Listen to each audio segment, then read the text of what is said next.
మాజీ ముఖ్యమంత్రి వైఎస్ జగన్మోహన్ రెడ్డి గారి పిలుపు మేరకు ఈరోజు రాష్ట్ర వ్యాప్తంగా 175 నియోజకవర్గాల్లో మెడికల్ కాలేజీల ప్రైవేటీకరణ నిరసిస్తూ ర్యాలీలు జరుగుతూ ఉన్నాయి. ఇందులో భాగంగానే ఈరోజు విజయవాడ సెంట్రల్ నియోజకవర్గం మల్లాది విష్ణువు గారి ఆధ్వర్యంలో ధర్నా చౌక్ నుండి ఎంఆర్ఓ కార్యాలయం వరకు ర్యాలీ జరిగింది.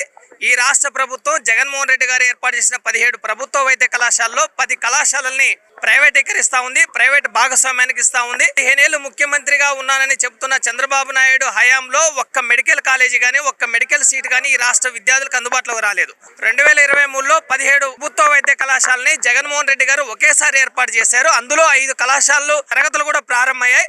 పాడేరు, పులివెందుల మెడికల్ కాలేజీలు సిద్ధమయ్యే నాటికి చంద్రబాబు నాయుడు ముఖ్యమంత్రి అయిన తర్వాత 2 కాలేజీలకి 50 సీట్లు నేషనల్ మెడికల్ కౌన్సిల్ వాళ్ళు ఇస్తామంటే మా రాష్ట్రానికి వద్దు అని చెప్పేసి చంద్రబాబు నాయుడు లేఖలు రాసి ఈ రాష్ట్ర విద్యార్థులకు తీర నిర్ణయం చేశారు. ఈరోజు రాష్ట్రంలో 4950 మెడికల్ సీట్లు వచ్చేవి, కానీ కేవలం 2250 మెడికల్ సీట్లు మాత్రమే పిల్లలకు అందుబాటులో ఉన్నాయి. కూటమి ప్రభుత్వం నిర్వాహకం వల్ల 2250 మెడికల్ సీట్లు ఈ రాష్ట్ర విద్యార్థులు, ఎస్సీ ఎస్టీ బీసీ విద్యార్థులు, ఓబీసీ విద్యార్థులు కోల్పోయారు. పైగా పక్కనే ఉన్న తెలంగాణలో బీసీ ఏ కేటగిరీలో 403 మార్కులు నీట్లో స్కోర్ వచ్చిన విద్యార్థులకి ఆల్ ఇండియా ఓపెన్ కేటగిరీ నీట్లో సీట్ వచ్చింది.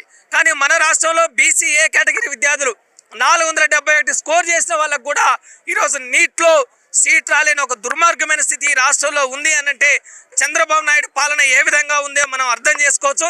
కేవలం 5,000 కోట్ల రూపాయలు ఖర్చు పెడితే ఈ రాష్ట్రంలో మిగిలిన 10 మెడికల్ కాలేజీలు పూర్తవుతాయి. కానీ బినామీలకి పప్పు బెల్లలాగా దోచిపెట్టేందుకే కూటమి ప్రభుత్వం ప్రైవేటీకరిస్తూ ఉంది.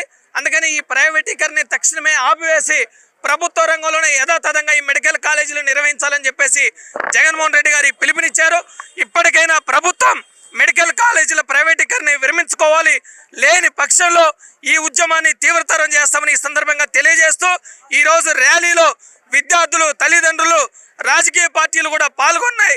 ఇకనైనా ఈ ప్రభుత్వం మెడికల్ కాలేజీల ప్రైవేటీకరణ తక్షణమే ఆపాలని వైఎస్ఆర్సీపీ విద్యార్థి సంఘం తరఫున డిమాండ్ చేస్తా ఉన్నాం.